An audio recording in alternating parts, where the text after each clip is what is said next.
Welcome to the Frontier Leader Show. Today, Martin is speaking to Jeff Ross.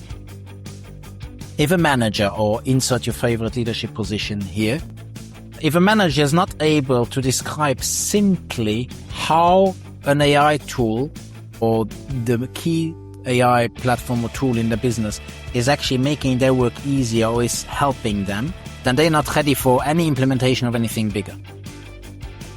Hello and welcome to the Frontier Leader Show. I'm Martin Wheatley, and each week I speak to leaders, coaches, practitioners and technologists working out what good leadership looks like in an AI-shaped world. While you still have the app open, hit the follow or subscribe button so you don't miss out on the next episode.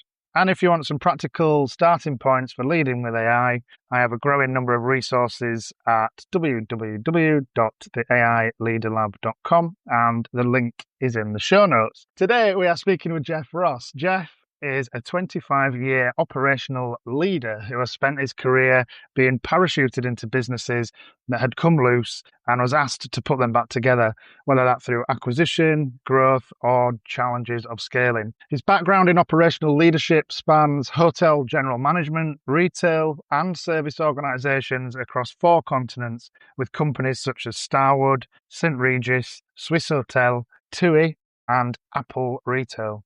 Through his company, Nexus Point Project Management, LLC, Jeff now helps owners and senior operators across the UAE, the GCC and Southeast Asia, getting the important things done. So Jeff, welcome to the show. Thank you very much, Martin, for having me.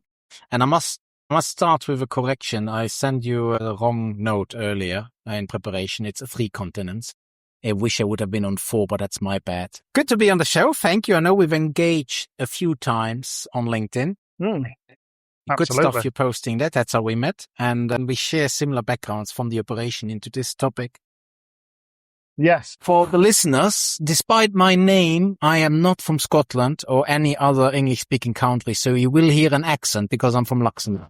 And we have to learn English in school, and then the rest was practical application. That is very good. That's a very good point to correct us on. Yes, people expecting Jeff Ross, the Scotsman. I was at the Sheraton Grand in Edinburgh donkeys years ago. I mean, decades by now, visiting, and they had one store in the hotel premises which was leased out, and the good man was, I think the term is genealogy.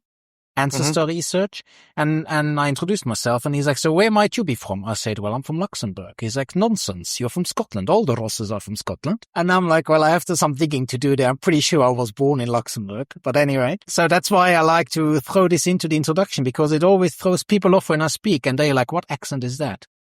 No, I mean, we have a very similar background, because my first job was actually for Marriott as a concierge and on front desk way back. I won't say how many years, but a while ago. So it's interesting to see your background as well. But just for people who obviously don't know, I know I touched on a little bit. Just give us a bit of a brief overview of how you've gone from Europe to the UAE. Well, we've always been travelers. I was in hospitality since hotel school. And if you end up with a big company, as you know, from Marriott, you've seen a fair amount of people move about. They like to transfer you and put you into new challenges and see if you survive or not. So I ended up working across Europe, across the Middle East, the first time over 20 years ago. First time in Dubai, Abu Dhabi. It looked very different than what it is now. And into Asia. After 8 years in Asia, we wanted a change. And then I ended up meeting people from Apple and being interviewed by them for store leader role, and they brought us back to Europe. So we ended up there for a few years, and then eventually 8 years, we said, okay, that's it. We want to get a change in scenery again. And at the same time, we decided, my wife and I, we've had enough of employment life. I want to be able to schedule my own time when I need it. We want more flexibility. So we decided, let's go self-employed and let's Dubai and set up business there, because we know the place, we still have connections. It's extremely business friendly, very forward thinking. And yes, it is very fast and very competitive, but there's a strong community, a strong sense of community and supporting each other. The mindset is the pie is big enough for all of us. So there's a lot of collaboration happening and a lot of referrals, referring one to the other. It's really nice working living environment. Of course, except July when it gets really hot. But We all know that. So No, I mean that's interesting that you said about the collaboration and the working environment, because I know from what an outsider look, in the UK, obviously this podcast is about AI, tech, leadership, and the changes that everyone's going through as part of that. And in the UK, companies are adopting AI kind of in a patchwork kind of approach. There's not really any kind of central mandate from the government or anything like that. And, there's pilot programs and everything like that. But I know in Dubai, they've more or less mandated, is it a two-year window for companies to start implementing agentic AI? Is that right?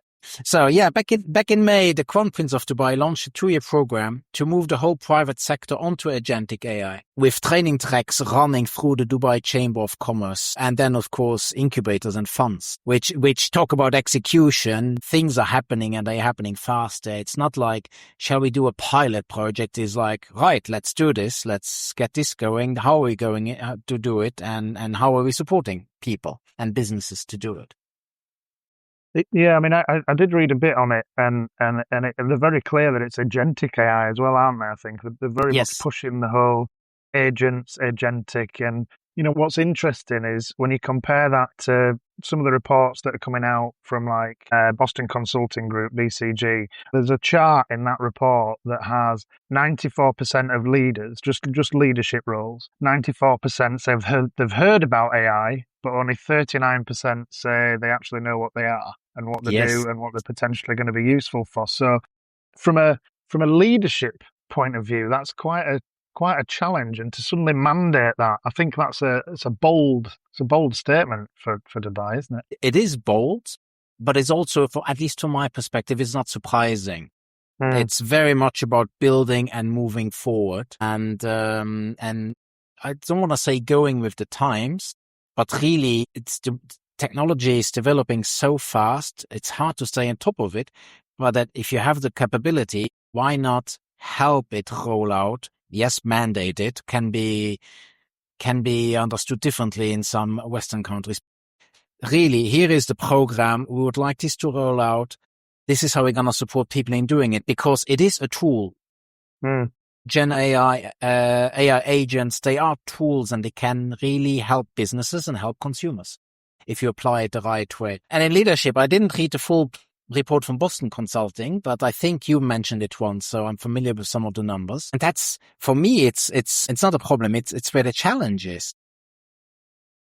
Leaders say they may have heard about it, but really not actually worked with it. But then the same companies, many, they have these big plans of rolling out large-scale AI tools, of doing, whether it's replacing roles or taking tasks away, automating them, whatever the reason, but their leaders are not ready for it. And if the leaders are not ready, how can you expect the teams underneath those leaders or working with these leaders to actually embrace it and implement it? That's what's really creating a huge bottleneck, in my opinion. Yeah, and I think that's absolutely right. I mean, I think even in that report, it says, that the people who are lower down in the organizational hierarchy are probably more aware of and have used more of the technology than the senior leadership who's been tasked with implementing it.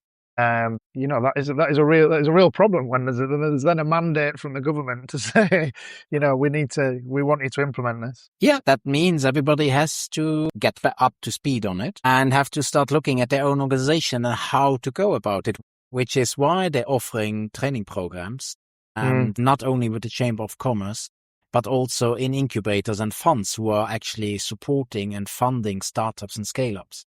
And like in many countries, SMEs are the bulk of business entities in the UAE and among the biggest employers if you look at total numbers. So that's rightly so where you need to start. And what are the challenges you're seeing there from a leader? I mean, obviously from an owner or a senior leadership team who are buying the tools, but then not necessarily getting the important things done with them. As I mentioned earlier, if the leaders are not really aware, and they don't have to be a technical expert on it, but if leadership isn't familiar with the tools, first of all, they have no credibility to mandate their teams to start rolling it out. Second, you mentioned something earlier, a number, which I also came across a couple of months ago. Regular employees, so let's say the teams reporting to those leaders in many companies, think it was 65% say they are using it and it has improved personal productivity, but only 12%, I think it was the number, say it has changed how work gets done across the organization. That brings me to the next thing. When the big implementations are coming, that's a conversation I had on another call a couple of weeks back in the hospitality environment on big projects. The topic was resistance to implementation. Well, if people are not allowed to experiment with AI tools, as many companies have done, they said you cannot use just any tool, it has to be controlled, and rightly so, because of access and data sensitivity and everything. But if the employees don't have the chance to experiment with the tools in their own area, see how it benefits them, they will not fully support big implementations because was told not to use it, or I haven't been able to use it, and I'm not sure about this. And then on top, you throw in the number of leadership actually is also not very familiar with it. Things are not being rolled out. So if you're running a business, a large business, it's easier with startups or small businesses which are still founder-led. Things are more dynamic, but bigger structures, bigger organizations, I think they're lacking in implementation and support by the team because of the way it's done. People don't get a chance to become comfortable with the tools to experiment before they're being told, let's go for a big client project now. You've done change management, turnaround work across 3 continents. Thank you. And, how do you see this in comparison? How do you see AI and this kind of technological change in comparison to what you've been through and accomplished in the past? Are there any similarities to draw from it? Or is it, what's your take on it? Well, in general, you mentioned change. In general, change is happening all the time. I've read somewhere it's the only constant in life. But change is, especially these days, is happening in businesses, in turnarounds, in rebranding. So founders, owners building, developing, growing the business and then exiting. For them, the exit is a change. For their teams and the customers, the change is a reality and they have to live with it. So the same with technology, all of this AI tools, AI agents, this is new tools coming and at a pace we've never seen before. So it's a very fast pace of change. I think good. It's a very fast pace of change. So there's a lot of similarities in how you have to go about it. I've been early in my career in roles where change was forced on people. And I was part of the executing team. I was not a department head yet. I was an assistant manager or maybe a supervisor. From that experience, I know that the one forced through is not always the most sustainable change. If you want to build sustainable change, it doesn't matter what, including technology. You need to make sure the team is comfortable with it and embracing it. Yeah. And if you don't give them the chance to do that, if you don't give them the chance to get involved, to have an opinion, to try, to fail, fall on their face with things, or give suggestions and you try those, even if it goes back to the original drawing board and the original instructions, they were involved in one way or another. And that involvement changes the entire mindset of adopting to new things, be it tools, a new owner, a new brand, or a new positioning of the company or the property you built if it was hospitality. So if I don't have Teams right now, so I couldn't tell you how I use it with Teams, but I'm looking a lot at the tools I'm using now myself on AI. And I'm thinking back, how would I have used this, or in which area would I have used these tools when I was still running my teams or running business with hundreds or thousands of team members? Of course, you cannot roll it out across. Thinking a lot back to where would that be? So when I have my conversations with business owners and founders to help them with their organization, AI is always part of the conversation, and it's not to replace people, it's to free up time, very simply put. Where can we use it to free up time so that people, team members or leaders can actually do what only they can do, what is important, and which parts can be outsourced to the AI team member. Yeah, I mean, you mentioned you've covered quite a lot of ground there, but yeah, absolutely, I'm fully on board and agree with the whole providing that psychological safety Yes. for teams to experiment, to get things wrong in a safe environment. Obviously, don't suddenly give everyone Claude Code access and No. access to all of your proprietary data or anything like that. But certainly, I agree. I think that, as you said, getting them involved, brings them on the journey, helps teams to bond and change and tweak and grow together. And I think the way that you put it there, in terms of how you're predominantly using Claude, aren't you? I think. Yes. Yeah. These days, I'm using mostly Claude, the desktop app, so Cowork. Yeah, I'm not gone into code yet, but I love it. And I love it not because I'm preaching it. I'm self-taught in AI. Mm-hmm. That's how I started talking to others in my age group. I'm Gen X. So many of the people I know are embracing it, but many others are afraid of it. So I said, listen, it's a tool. You got to go in there. You got to experiment. You got to try. So I've done a lot, but I'm using Claude a lot. And because it is on the Cowork and because it is on the desktop, it has access to the files I give it to. So I have folders for those things. Ruben Hassidi is one person I'm following, actually the only one these days, to stay up to date on it, because otherwise it's just too much information out there. But anyway, he would roll his eyes and he would say, Jeff, move away from folders. But anyway, I'm using the folders still. And Claude can work. I'm using it for, like many founders, when you have a small team, solo businesses or 2-people business like our business. It saves so much time in research, in validating clients or in analyzing. And it's a tool I'm so glad I have. As a small business owner, we are 2 people only, my wife and I. It's a tool I couldn't do what we're doing now, just the 2 of us. I would have to most likely outsource and spend more money than we're earning on the outsourcing. Yeah, absolutely. And it's a similar use cases on my side as it is on yours, so I can completely understand how you're using it. Yeah. The interesting thing I just want to come back to is when and I've done something similar. When you're learning these things, you reflect back to previous roles that you've done or previous project work that you've done, and you think, God, if I'd have had this technology and this tool back then, I could have done that project in a month rather than 3 years. Yes, many things. Absolutely.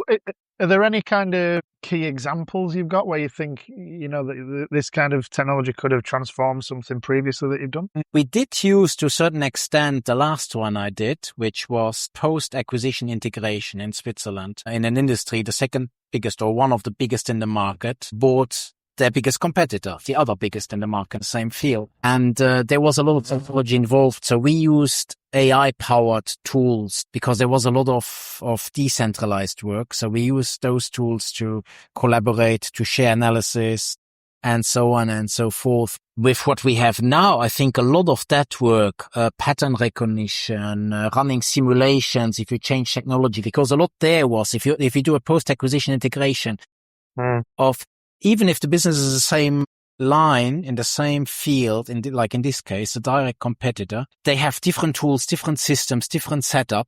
And you want to see you don't want to just switch over and say, we shut this system down, we transfer you all to the new one. If it goes right or it goes wrong, but if it goes wrong, you're in trouble.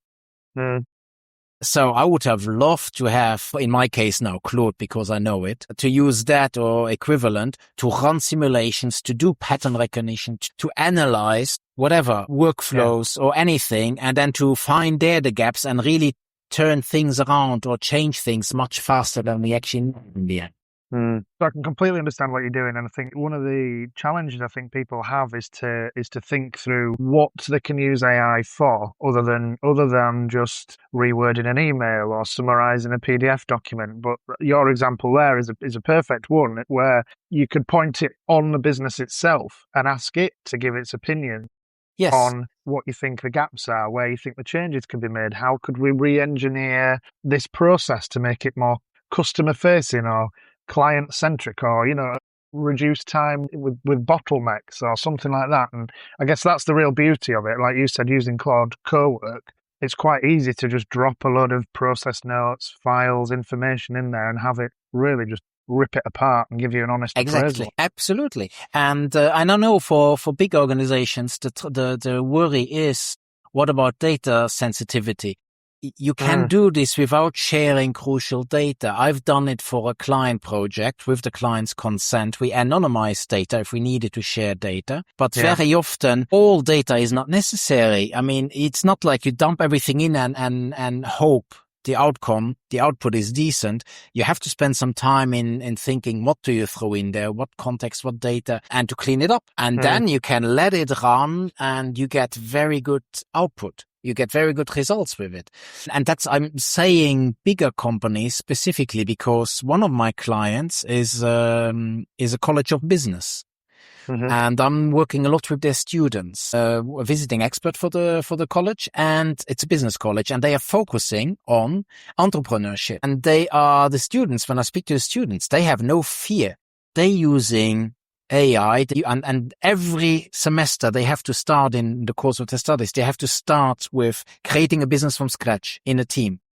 And every semester it changes. And they have no fear whatsoever using technology. And they don't go for perfect. They use Claude Code or whatever else. They code apps.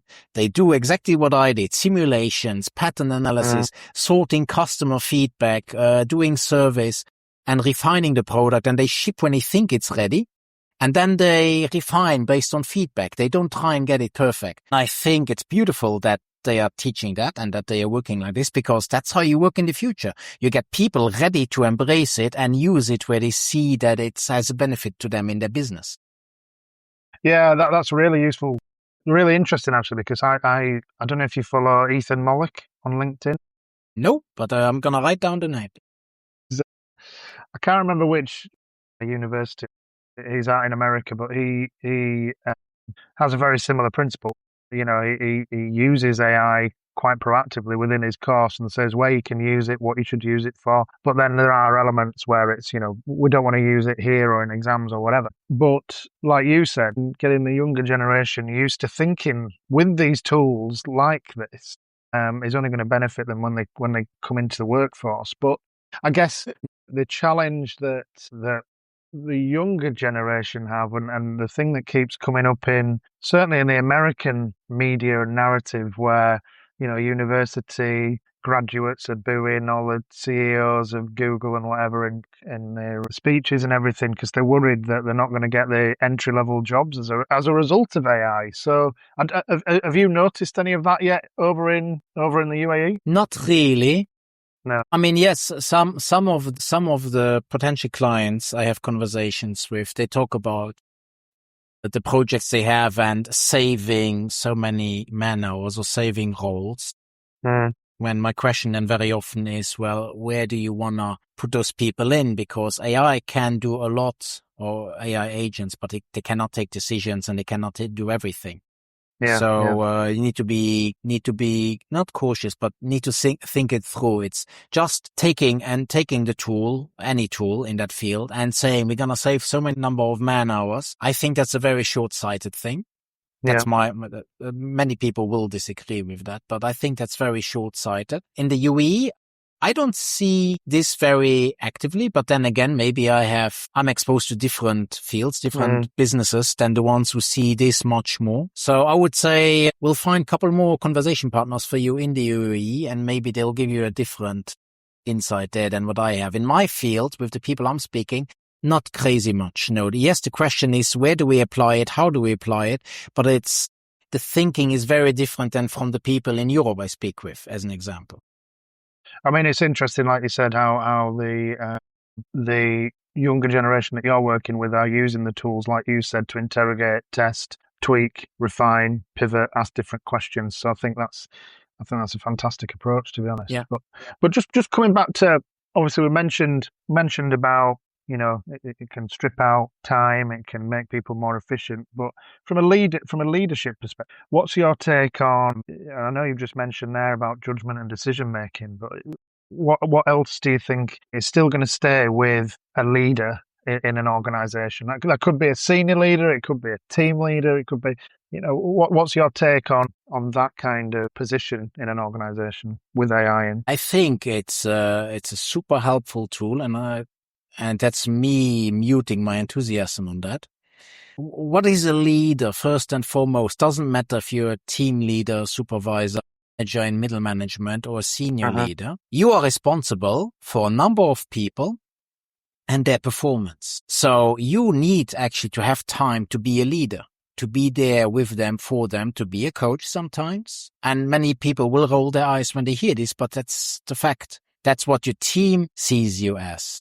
They see you as, well, if in my case, if Jeff isn't there for me, who is there for me? Jeff is responsible for me. Well, or Martin, when you had teams? Well, if Martin is always in meetings or is busy with admin and filling out some reports or Excel sheets, as it very often happened, at least in my corporate experience, who's looking after the people? So to cut it short, my waffling right now, is the tools are amazing to really help you cut down on time spent on things which can be simplified or automated or reduced, and spend that time where it matters as a leader. Be it, if you're senior, be it on strategy and communication, or be it with your teams on the floor, either retail floor, a hotel floor, manufacturing floor in a factory, and talk to them, build relationships, coach them, because those things need to happen more frequently anyway. That's what we did at Apple big time. We had to make sure, and I'm sorry if I do name dropping, but we had to make sure our managers spent a certain amount of hours away from the office with their teams, because you cannot be a coach of your people if you do not see what's happening in the areas where they are working and how they're working and the interactions they have. And I think that can be applied to any business. If you're a leader, you have a team reporting to you. That means you're reporting to them as well on certain aspects, and you have to have the time to do it. And AI can help you save that time. Yeah, agreed. And I know we kind of interacted on articles around the whole, the announcements from Jack Dorsey and his company Block getting rid of 4,000 staff out of their 10,000 footprint. And I know we've spoken since about this, but the big thing that we've both kind of taken from it, I think, and correct me if I'm missummarizing this, but the leaders in those organizations, or the mid-managers, or whatever you want to call it, do a lot more than just shuffling information around. They do, like you said, they do the coaching, they help work flow through a system. And Block is unique in that a lot of it is already database. It's got almost like an ability to be able to function with less people, I would say, potentially. But apply that principle to another organization, and it's not going to be the same. And Absolutely. You're going to cut out people who have a lot of knowledge, have a lot of experience, and as soon as they go, that experience walks out the door. What's your take on how to keep that experience and keep that knowledge within an organization, even when people leave, whether that is redundancy basis, or whether that's just when they come up to retirement or they move on to a better job, and because that's a real continuity risk at any point in a leadership. It is, absolutely. Well, it's a good question. I met just recently a founder in Dubai who also no tech background, and he used same tool as I'm using, but the code side of it. And he created exactly that for his clients, for the businesses, for the same problem you just talked about. When you have this tribal knowledge walking out the door for whatever reason, that's irrelevant. How do you ensure continuity in not only the business, because that's a broad name, continuity, broad word, but what has made the business under a particular person or department under a person successful? Yeah, how do you ensure continuity? Because it's a broad term, but in what made a business or a department successful when key people, and not necessarily leaders, but key people are leaving. So the business he created is exactly that, is extracting or documenting all of the decision making, meeting notes, voice notes, everything by people, and creating artifacts with that. The tool, when then say, Martin, you were in a business and you did a turnaround, or it grew under your time substantially, and there were some great successful business decisions, and then you decide, I skip, hop and jump and I do some other thing now because I'm bored. Well, the business wants to continue, and they even if they find a good replacement, the replacement is not Martin. So whatever will make the business successful on that person will be a different thing, but there will be questions. What would Martin have done? What would Martin have decided in this situation? So the tool goes back and takes this out and says, well, based on what I know about Martin, this is most likely how I would have approached this. And it gives your replacement or the business something to work with. The knowledge is still there. And I think that's a bit how I use it for my own stuff. I mentioned earlier, I have co-work and the folders and everything. Well, all my research, all my context, all the conversations I've had, they are in there, sorted in a way that they can be retrieved when it's relevant to whatever I'm working on, and it can be pulled out and say, this was the situation, this is what we agreed, this is where we need to move forward. When projects got stuck or a client says, not now, let's put this on hold and let's talk in 6 months again. I can start from fresh with those things. And the same, it's in my case, small business, but for big businesses, you can use it exactly the same way. Yeah. It's certainly a challenge for any business, obviously, but perhaps, regardless of AI, when somebody leaves and you lose that knowledge, I suppose now, as we've just said, you can build tools that help with that, which is positive, absolutely. So how do customers, clients normally engage with you and Nexus Point? Well, many of them through LinkedIn. That's my main, let's say, public profile. We have a company page there and my own, but people buy or want to get to know a person before they get to know the companies. My own LinkedIn profile is I would say, the main resource. We are just upgrading the Nexus Point website. It's more like a very basic landing page I did a while back as an experiment. And also that's one thing I will be outsourcing. Even with AI tools, I could do it myself better, but I still have a time investment, which that time needs to be spent elsewhere these days. But LinkedIn right now, I would say, is the best. And if you have, and in the UAE, well, in the region, not the UAE, in the GCC and in many parts of Asia where I used to work and plan on working again, finding clients, it's all about referrals. It's when somebody knows somebody and you get recommended to somebody and then you deliver from there. So there's a lot of that happening. Yeah. Okay. And what type of, what's your ideal client? What type of clients do you tend to work with now? A client who has whatever the business is, they are growing and it's too much for them to handle, or it's already in a very active environment. I'll give you the example of hospitality as one. So hospitality, an owner or an owning company, and not talking about the big managing brands like the ones we mentioned earlier, you and I worked for, but the owning side. They acquire a property or a portfolio of properties and they need to be integrated. These are the type of clients I work with because they are also they are not restrained by whatever standards they set on themselves. They have a business to run and they are open to tools. They're open to working through their people and make sure the business is done the right way. But more frequently, actually, and I'm going to use that example because that's where I come from, hospitality, but more frequently it's with business owners who are not startup, but are already established and they start growing their business, but it gets too much for the founder, the CEO, to run with a handful of people. At some point, the CEO needs to do what the CEO needs to do. And very often these days, it's find investors, make pitches to those and grow the business and build a strategy and a vision. There I step in and I help them with stabilizing and systemizing the operation so that continues without them. They know what's happening, but they don't have to spend half the day at least in operations. They can focus on the investors, finding new clients, on building and scaling the business. Okay, fascinating. Well, look, you've got a very varied background. You've obviously, the conversation we've had about AI and applying all the leadership traits that you've had over the years into how you're managing it and how companies can roll it out is genuinely useful, I think, because like you said, a lot of people go out, buy a tool, they don't really know what to do with it. It stalls because they don't get a team involved and they don't provide direction. But, your kind of management style and leadership ethos seems to run through everything you've said. So I can only encourage people to reach out to you, Jeff. Thank you very much.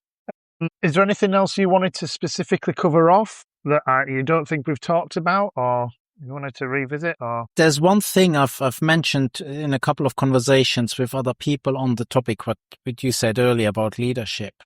Okay. Not being comfortable with AI tools. It's if a manager, or insert your favorite leadership position here, if a manager is not able to describe simply how an AI tool or the key AI platform or tool in the business is actually making their work easier or is helping them, then they're not ready for any implementation of anything bigger. That's for me just a line I've said 2 or 3 times to people in not the same words, but along the same lines, because it underlines what I believe. And I'm not an academic. I'm self-taught on AI. I consider myself just a normal operator. So this is based on whatever we talked about is based on my views, my experience. And I know many people don't share the same views on leadership. You mentioned leadership ethos. I have mine, and that brings me to clients. I work with people who share a similar leadership ethos, where the team is not an asset. Yes, the team's knowledge can be an asset, a human capital, but the people are not the asset. The people are people helping you build a business. So anybody sharing that ethos and is open to experimenting and trying new things and see where it goes, like AI tools, then these are the people I like working with. Yeah. That makes absolute sense. Absolute sense. The only other thing, is there any other takeaways, things you're thinking about, things that you've just learned recently that you want to share with the listeners? Many things. I like learning new things. It keeps me on my toes. Plus, I'm a father of a 14-year-old, so I need to stay up to date. Technology, yes. Our son is totally into public transport and into not only the vehicles, of course, very much into the vehicles, but especially rails, but on networks, public transport networks in cities. In Dubai, we started rolling out in the Middle East, but in Dubai, where we live, self-driving taxis. And I can tell you, we've driven on every single one of them. In there, every model, not every single vehicle, because they're adding to the fleet. And it's quite an experience. We've traveled to Abu Dhabi for the same purpose. And of course, the first thing we did on the first weekend when we landed here in Finland, they have a pilot going with a self-driving bus in part of our hometown here. We went there in the pouring rain and in 8 degrees, or that's what it felt like, and we were using the bus. So that's something I found very interesting. That's totally irrelevant to the call, but it's one of the many things where I do my homework on the side. I learn and research together with our son, because one, it keeps us engaged on a topic which he's passionate about, and any parent can relate to that, to the importance of that. And second, it is one of the big mandates, same as the Agentic AI in Dubai, to add this to the entire network to help with congestion, with traffic jams, with providing good public transport, and that includes taxi services, solutions across the city. So that keeps me as well in touch with what's happening in our city, which is actually quite big and widespread. Yeah. That's interesting. I didn't realize that was mandated as well over there. Oh, yes. Oh, and it's an experience. And honestly, I was not sure the first time, but those self-driving cars we've experienced, I feel safer than with some of the cab drivers we have in Dubai. Honestly. Yeah. I've not tried a self-driving car yet, but that's still it's on my list to do. Definitely. Yes. If you ever decide to visit us, let me know. I'll take you on around. I will definitely call you up if I get over there, and we can go in a self-driving car together. Happy to do that. We can even do a little YouTube chat in a vehicle or whatever. I'm sure there's people who do that. But anyway, not allowed to eat and drink, so it cannot be a coffee chat. Carpool karaoke. That's what we can do. Karaoke, yes, I'm sure we can. The team has a live feed into the control center, so I'm sure we'll entertain them as well. Absolutely. Brilliant stuff. Brilliant. Martin, I really enjoyed the conversation. Thank you very much. Okay, so thank you to Jeff there, and make sure to reach out to him on LinkedIn, and I will share all of his social links in the episode description below. So thank you very much for that very interesting take on how things are progressing over in Dubai and the UAE. If you found this useful, please hit follow or subscribe if you haven't already, and a review or rating does genuinely help the show, and I do truly appreciate it. I have a growing number of resources available at the AIleaderlab.com, everything you need to start leading with AI, and the link is in the show notes. Until next time, bye-bye for now.